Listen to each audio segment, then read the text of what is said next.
It's been 4 months since the Taliban swept to power in Afghanistan, something they did faster than anyone anticipated.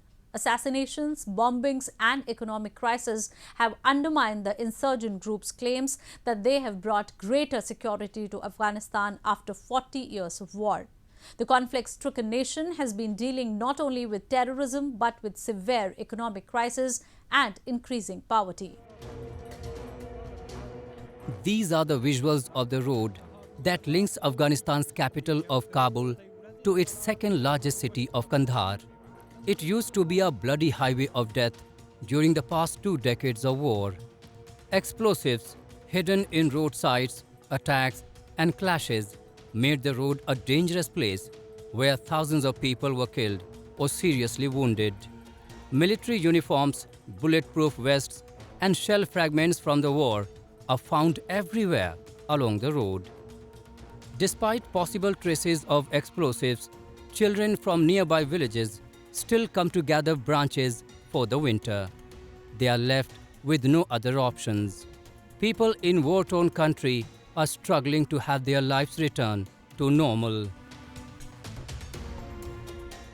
Afghanistan جوړ وای څوک نه راته جنگ نه وای جګړه نه وای د افغانستان به ډیر جوړ شوی و چې همدا غرونه چې دي ماشین وسایل هم درلوده پیشرفت هم کړی وای د زمرود و طلا دا شهر مو کړی وای موږ ولې داسې خوار کېدو غریب کېدو همدغه کار دی چې جنګ هر مملکت راځي په موږ زده کوي په افغان زده کوي. The 2-decade-long war has torn many Afghan families apart and left their children severely traumatized. This little girl was left permanently disabled by a stray bullet while playing at home. Her sister suffered a head injury that makes her get scared easily. These 2 siblings are not alone. There are many others who are suffering. When the Taliban came, they promised a return to normalcy. They pledged to create a secure environment for common people in the country. But the reality on the ground is far away from those promises. Their actions are sending a different message. UN has received credible allegations of more than 100 extrajudicial killings, with most blamed on the country's new rulers. Recently, in the Human Rights Council, this serious issue of extrajudicial killings by the Taliban was raised.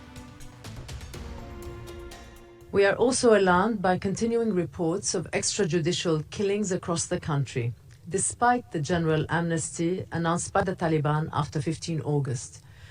Between August and November, we received credible allegations of more than 100 killings of former Afghan national security forces and others associated with the former government, with at least 72 of these killings attributed to the Taliban.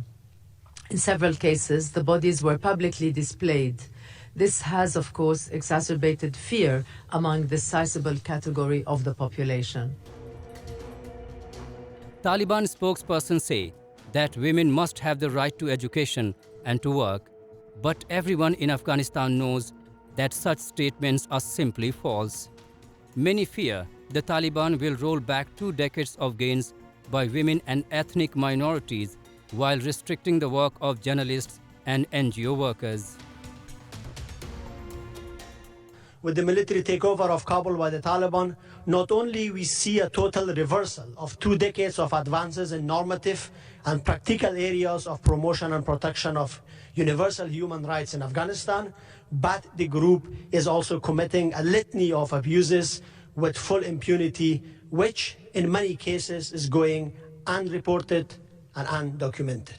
For example, contrary to the claims of General Amnesty, they resumed a cycle of violence and vengeance. Accounts of the summary execution, enforced disappearances, particularly of the government and security officials, and forced displacement of minorities reveal only a glimpse of their campaign of fear.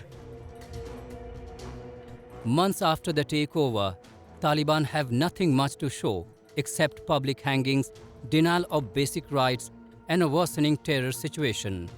Afghanistan is on its way to becoming one of the poorest and most isolated, with an immiserated middle class.